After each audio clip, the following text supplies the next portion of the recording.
Would you please welcome to stage the author of 3-Minute Coach, MarcusBird. Rock it, baby.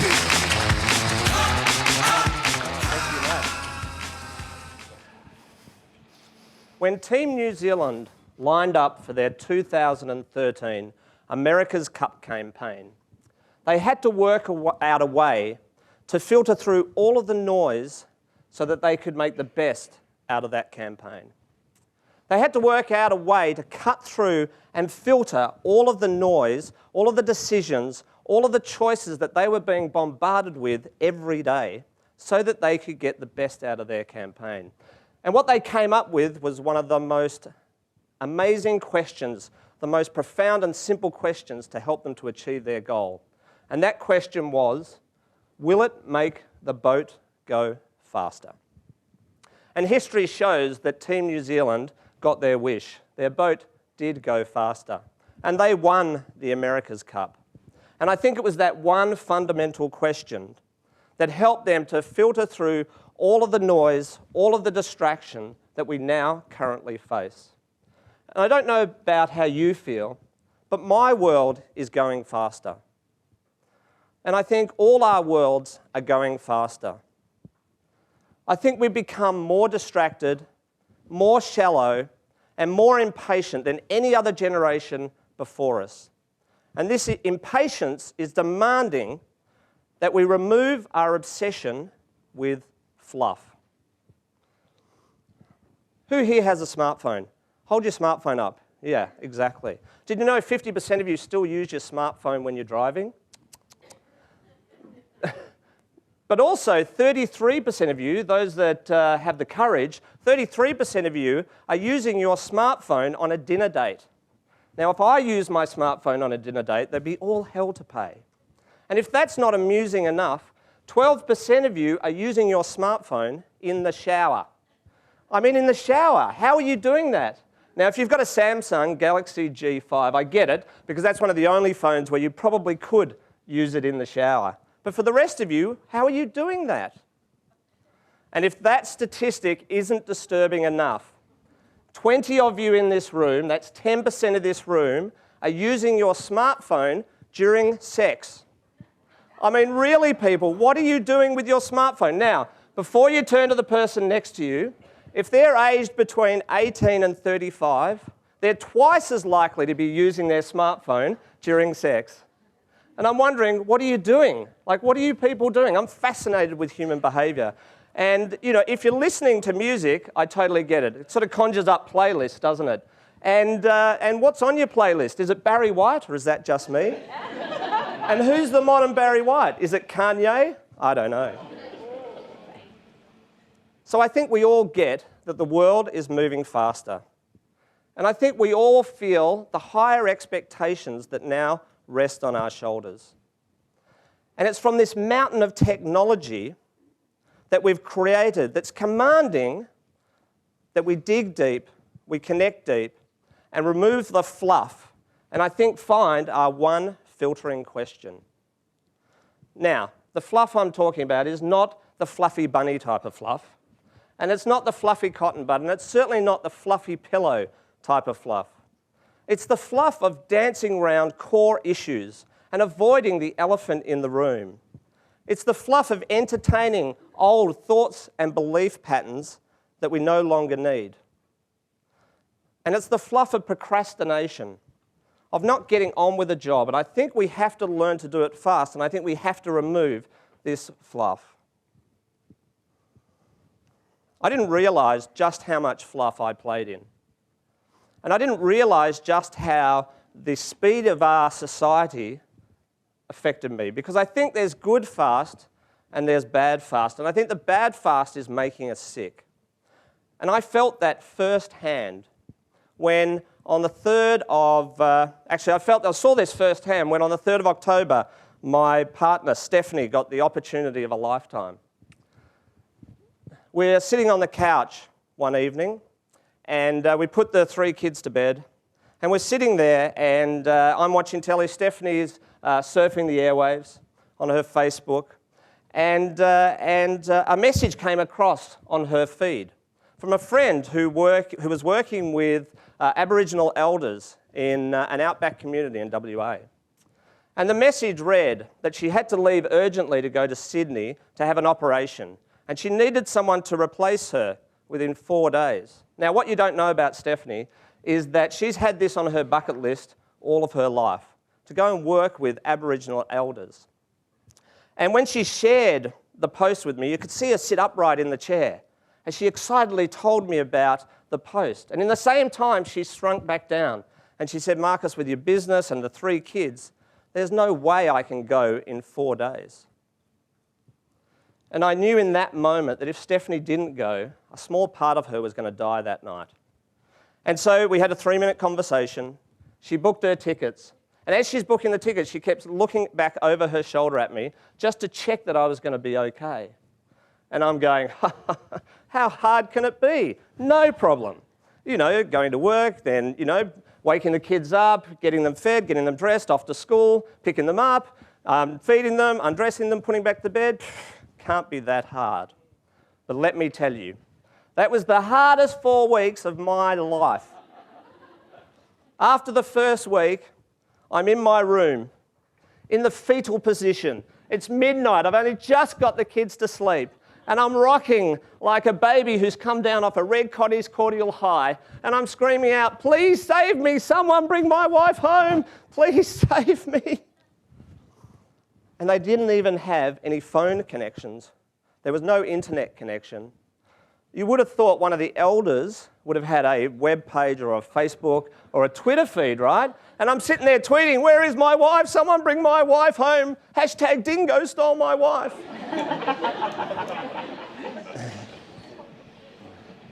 And, you know, before kids, everything's really different, right?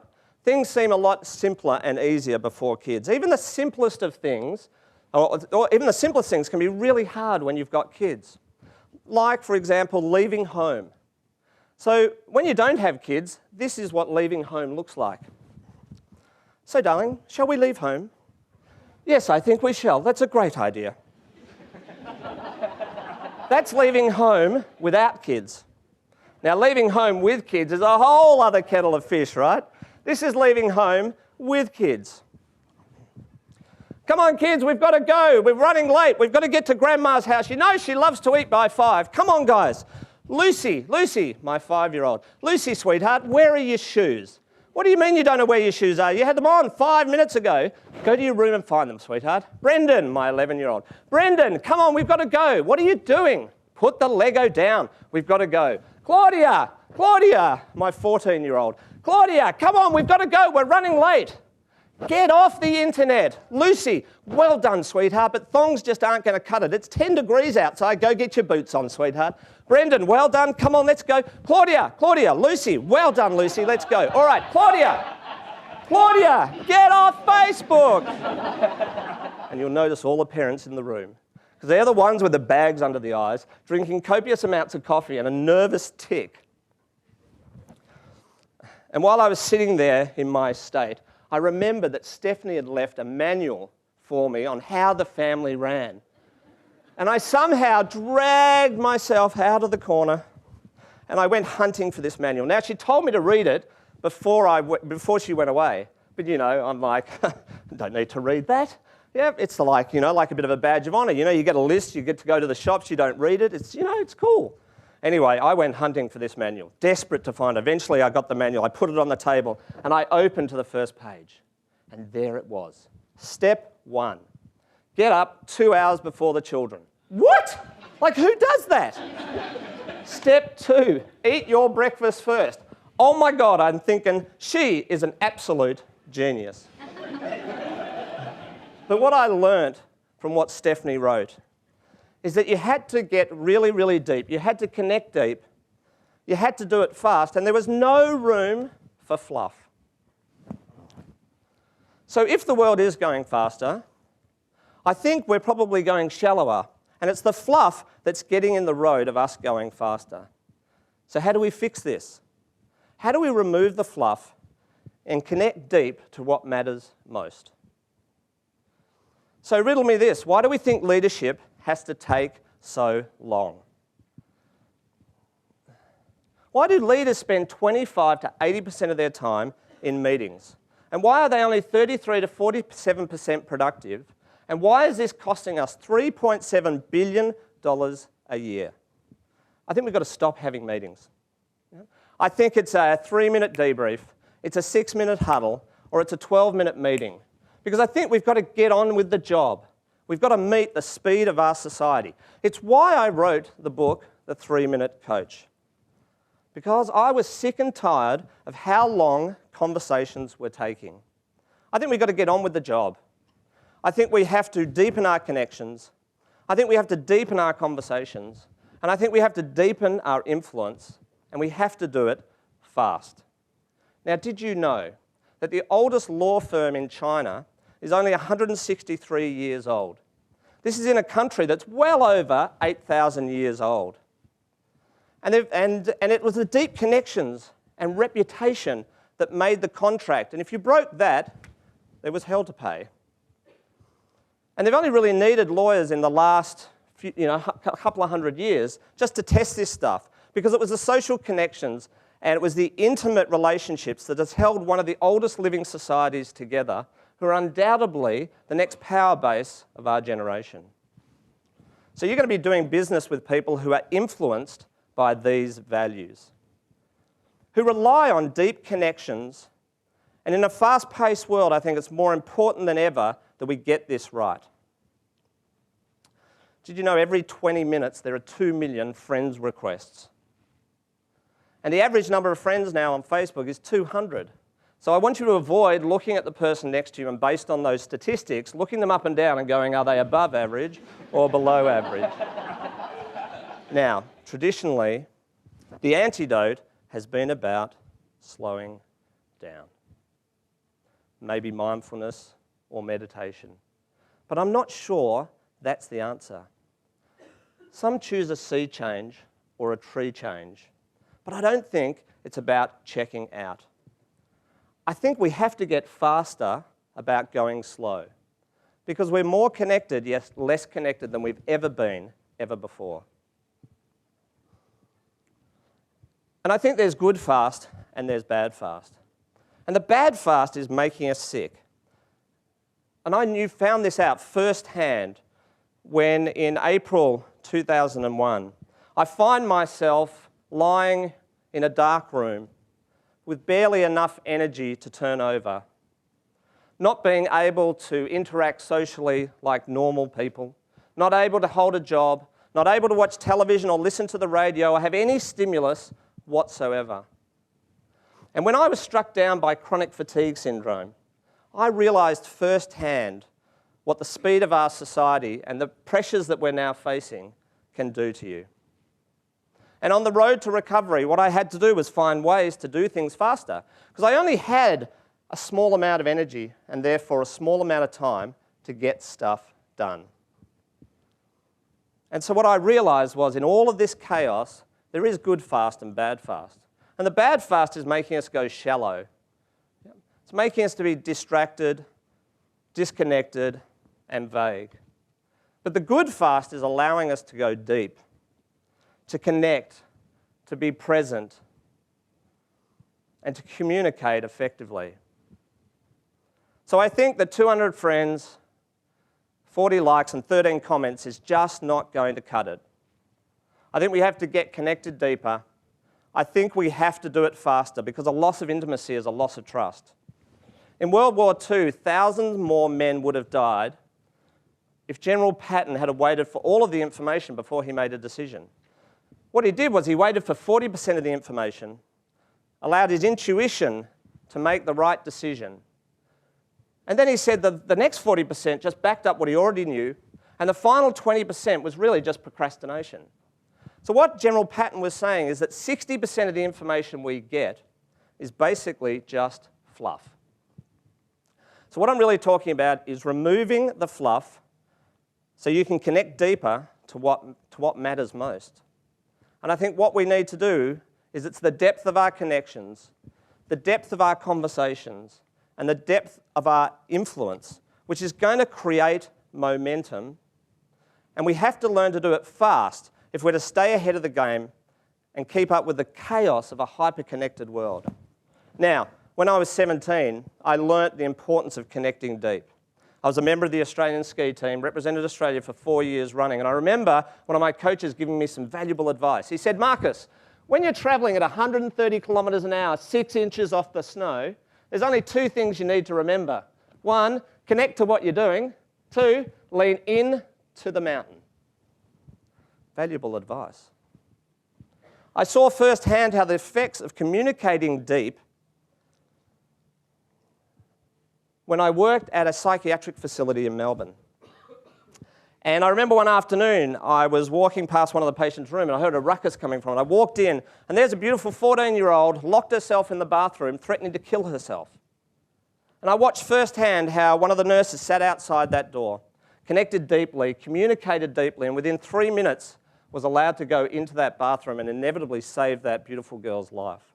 Now, you and I might not be dealing in life-threatening situations, but I reckon if you're not communicating deep, then you're at risk of losing really good people. And I felt the effects of influencing deep when I worked at Borders head office. And one of the directors, John Coote, came in and saw me one day, and he wasn't a direct report to me or a direct line to me. And he pointed and he said, you and I need to go for a walk. And in the 12 minutes we walked, he connected really deep, he communicated deep, and he influenced me to this day because he got me at a really deep level.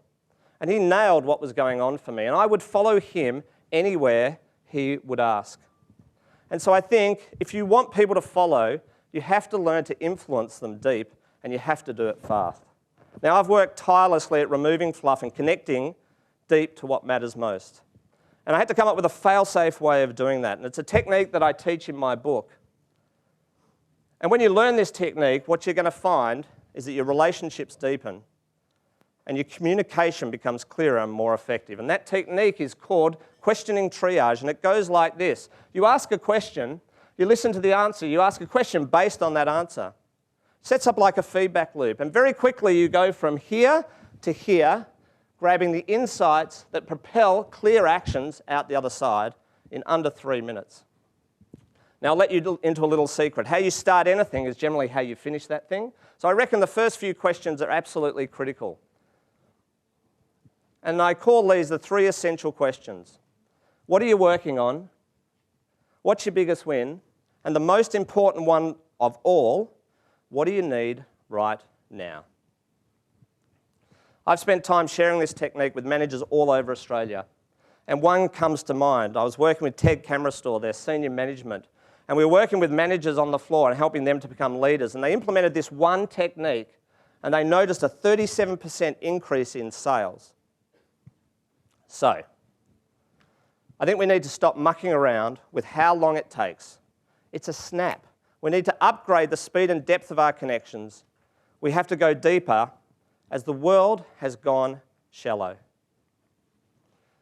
I think this is the most important message on the planet right now. Because if you want to parent more effectively, connect deeper fast. If you want to sell more, communicate deeper fast. And if you want to lead more effectively, influence deeper fast. It's why I wrote the book, to overcome the mountain of technology that we've now created. I'm Marcus Bird, and I think all it takes is a snap to do business at the speed of thought. Thank you. Hey.